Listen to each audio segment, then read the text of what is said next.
Tofa wata sabuwa da ɗumi-ɗuminta.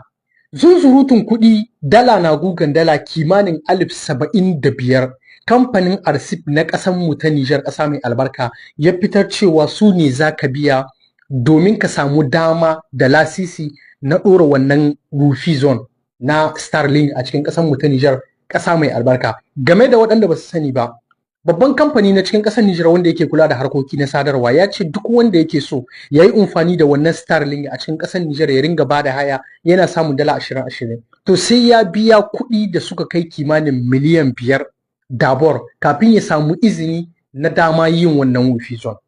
Misali idan a ƙasar Libya kake kana so ka tara kuɗi don ka je kai wannan tsari, to sai ka tara kuɗin da suka kai 75,000 kafin ka samu izinin aje miliyan 5 a ƙasar mu ta Nijar, ƙasa mai albarka.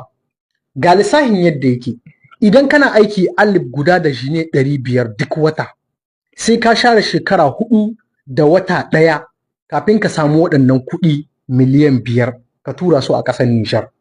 Idan baka ci ciki, baka sha ciki, baka taimaka wa kowa, baka komai, kawai kana tanada su ka aje. Idan kuɗinka bai kai haka ba, kana samun alif guda ne rak da wata.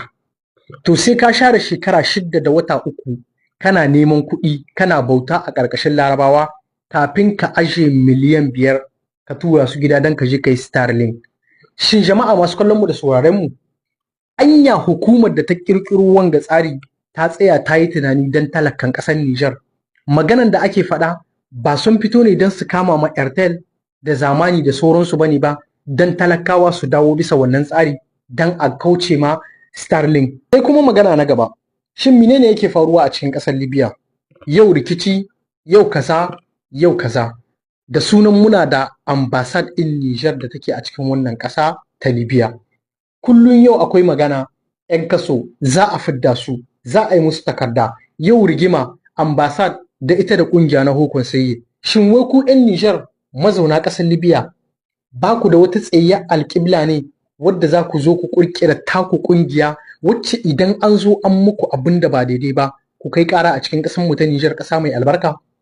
Kada ku manta, duk wani mai sa costume da duk wani mai zawwa ya murza gashin baki, Minister d'Affaires d'étranger ya usangare na ƙasar mu ta Nijar shine baban shi. In dai kai kana waje ne, ƙasar Nijar ta tura ka je wata ƙasa aiki da sunan kai Nijar ce kake ma bauta, to kowane ne kai, Minister d'Affaires d'étranger ya usangare shine baban shi. Muna kira da babban murya zuwa gare ku 'yan Libya, maza da mata, ƙwanku da ƙwarƙwata, ku zo mu haɗe wuri guda, mu yi tafiya ta ceton kanmu da kanmu domin mu kawo ma kanmu mafita. Hanyar mota tana rufe, yau da lese fasen ka idan ka kama hanya kama ka za a yi. Jirgi ya yi tsada saboda an ɗarme ma wasu gindi. Akwai abubuwa da dama waɗanda 'yan Nijar mazauna ƙasar Libya mun zamo kamar bauta ne muke tsirarun wasu mutane. Faste yau idan ka je da dinar 150 in dai 20 ne ka kai, ba za ka samu jika 10 ba. Kuɗinka da alibinka 2.5 ba za ka samu tikitin jirgi ba.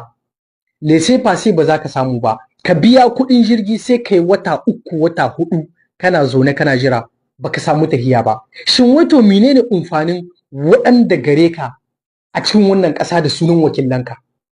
Muna buƙatar amsa wannan tambayoyi gare ku. Don haka muna kira da babban murya, ya zama dole 'yan Nijar mazauna ƙasar Libya a zo a ƙirƙiri ƙungiya ta ceton kai da kai. A samo mutane waɗanda ba 'yan neman suna bane ba, ba 'yan son a yaba su bane ba, ku zo ku ƙirƙiri wattan ƙungiya don ku ceci kanku da kanku. Idan kuka ƙirƙiri wattan ƙungiya, ina mai baku bayana, ku da kanku za ku iya nema ma kanku jirgi, za ku iya nema ma kanku sherika wadda za ku taimaka wa kanku da kanku. Waɗancan mutanen sai dai ku ringa musu gwalo. Amma ta ya za a samu wannan al'amari? Dole sai an haɗa kai, an fidda son zuciya, an fidda son yabo, an kuma fidda son gaba-gaba.